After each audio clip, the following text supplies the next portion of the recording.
Did the New York Knicks do well in free agency? After signing Jalen Brunson and a couple other supplementary guys, the New York Knicks were once again heavily scrutinized for the moves that they did make during free agency, but in this video we're going to be going over whether the moves that the Knicks did make were actually good ones and whether the Knicks had a good free agency overall. But quickly, before we get the video started, for those of you who may not know, I'm Juicy Sports. I make opinionated NBA content, and if you guys enjoy videos similar to this, hit that subscribe button, that like button, and that post notification bell. I also want to quickly mention that I recently started up an MMA channel, and if you guys are interested in that, the link will be in the description. But anyways, let's get into it.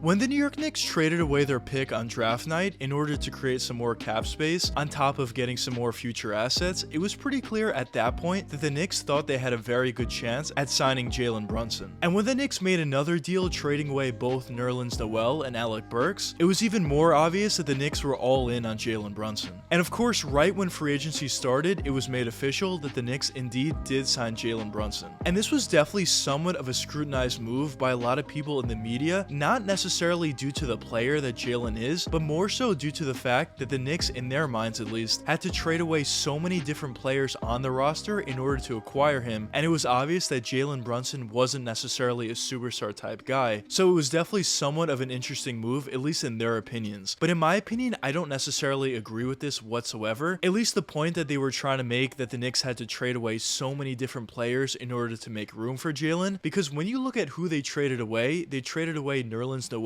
who had a really bad contract and had a really bad year last year, so I don't necessarily see that as a bad loss. They also traded away Alec Burks, who definitely was pretty good last year, and I wouldn't mind him seeing play for the Knicks this year, but at the same time, he's definitely a very replaceable player. And also they traded away Kemba Walker, who obviously didn't play well whatsoever last year, besides a couple games. Now, they did trade away their first round draft pick this year, which I didn't necessarily love, and I made a video on that talking about why I didn't love that move, but at the very least, they did acquire 3 future first round picks. Although they are pretty heavily protected, at least they got something, and they didn't just trade away that draft pick just to clear cap space solely. But in my opinion, do I think the actual signing of Jalen Brunson will be a good one going forward for the Knicks, or do I not think so? Well, in my opinion, at this point, I do think the signing of Jalen Brunson was a good one, although it may have been a slight overpay. I don't necessarily think it's that much of an overpay and as much as people are saying, because if Jalen does turn into an all-star type guy for the Knicks next year, or maybe in 2 years, which in my opinion is entirely possible, I don't think he's all that far off from that, or at the very least an all-star caliber player, where maybe he doesn't make the all-star team, but it's pretty obvious he's on that level, I think he would 100% be worth it at that point. And it's pretty clear that the Knicks needed a point guard very, very badly, so if Jalen can come in and be a really good player for the Knicks, no matter what the contract he got, I think it probably would be worth it in the Knicks case. But of course, who knows how Jalen would play in New York. I personally think he'll be pretty good, but of course we don't necessarily know at this point. But a couple other moves that the Knicks did make was re-signing Mitchell Robinson, which was definitely a move a lot of Knicks fans wanted to happen, although once the deal actually got done, Knicks fans and fans around the NBA thought the Knicks overpaid for Mitch, giving him a $60 million deal, which in my opinion probably once again was a slight overpay, but at the same time, in the new age NBA, that's kind of what it is. These players are getting a lot more money now than they did in the past, and it seems like if you want to get players in free agency, you're probably going to have to overpay, unless you have an organization that's already won multiple championships as of late, and you just have a great culture that players want to come to. But at this point, although I think the Knicks are rebuilding their culture, it's pretty clear that they're not necessarily there yet. But if Mitchell Robinson could come in for the Knicks and play as well as he has been playing over the past few seasons, just be a defensive anchor for them, rebound very effectively, especially on the offensive glass, and offensively just be a pick and lob guy, and maybe even improve upon that as the years do progress, I think this contract probably would be worth it, or close to being worth it at the very least, as it's pretty clear that Mitch definitely is a pretty good player. But of course, I would like to see him improve his free throw shooting especially, and also certain aspects of his offensive game. If he adds somewhat of a post game within his game, or maybe somewhat of a little mid-range jump shot within his game, he would just be so much more effective offensively, and it would really help the New York Knicks, especially late in games. But overall, as I said, I am pretty pretty happy with the Mitchell Robinson signing. The Knicks also brought in Isaiah Hartenstein, which in my opinion is a pretty good backup center that could spread the floor pretty effectively, is a pretty good defender, and can also rebound for them. But overall, although the Knicks didn't necessarily bring in the most high-profile names in free agency and didn't necessarily bring in a ton of different guys that could help them, I still do think the players that they did bring in were all pretty good in my opinion, and especially in Jalen Brunson's case, he's a guy who plays that point guard position, obviously, which is a position that the Knicks have needed desperately, probably for the last 30 years, honestly. So if Jalen can come in there and just be a really good starting level point guard for them, and maybe even a borderline all-star type guy, or maybe even better than that, who knows, I definitely think that signing would be worth it and would be one of the Knicks' better signings in a little bit of time. While they also brought in a couple other guys who are probably going to be pretty decent coming off the bench. And of course, obviously free agency isn't necessarily over yet, so maybe they would make a few other supplementary moves, or maybe they're looking to make a big trade in the future, who knows. But I think it was pretty obvious what the Knicks were trying to do during this free agency class. They weren't necessarily trying to bring in a superstar type guy or multiple superstars where they would need to gut their roster in order to do so. They were more so wanting to bring in some other players, maybe some supplementary guys, and a better player like Jalen Brunson who could be a part of their young core going forward to complement the young players they already have on their roster, because it's pretty clear that they definitely do believe in RJ Barrett long term and think he could potentially be a really good player, while at the same time they must be pretty happy with their young core that they currently do have if they weren't necessarily willing to trade a bunch of them away in order to acquire a star in return. Now at the same time, maybe other teams around the NBA didn't value the Knicks' young players as much as the Knicks did, and maybe that was a reason why they didn't trade them away, but I personally think that the Knicks front office does like the Knicks' young core overall. So although I definitely think Jalen was a really good pickup for the Knicks, and he definitely would have a lot to do with the Knicks' success going forward if that happens to be the case, and I personally do think it probably will, the main factor in determining how good the New York Knicks are going to be not only next season but also for the years to come is how good RJ Barrett and the Knicks' young core does and how well they progress going forward, while at the same time how Julius Randle ends up playing for the Knicks if he does end up staying with them and doesn't get traded away. Now in my opinion, I personally think the New York Knicks should look to trade Julius Randle away, and even if they don't necessarily get all that much in return, I think it would be a net positive in the long run, because you would rather start a guy in Obi Toppin and give him more minutes and more opportunity to see what he's truly about, rather than giving a guy in Julius Randle more minutes, because we kind of know who Julius is at this point. I think he's a good player and he definitely could put up some really good numbers, but at least for the Knicks perspective, I don't think he's necessarily a great fit with the guys they have on the roster, and he kind of takes opportunity away from certain guys. But anyways, let me know what you guys think in the comments. Do you think the Knicks had a successful offseason overall, or do you not think so? But anyways, I hope you guys enjoyed the video, and if you did enjoy it, check one of these two videos popping up now, and until the next time, peace out guys.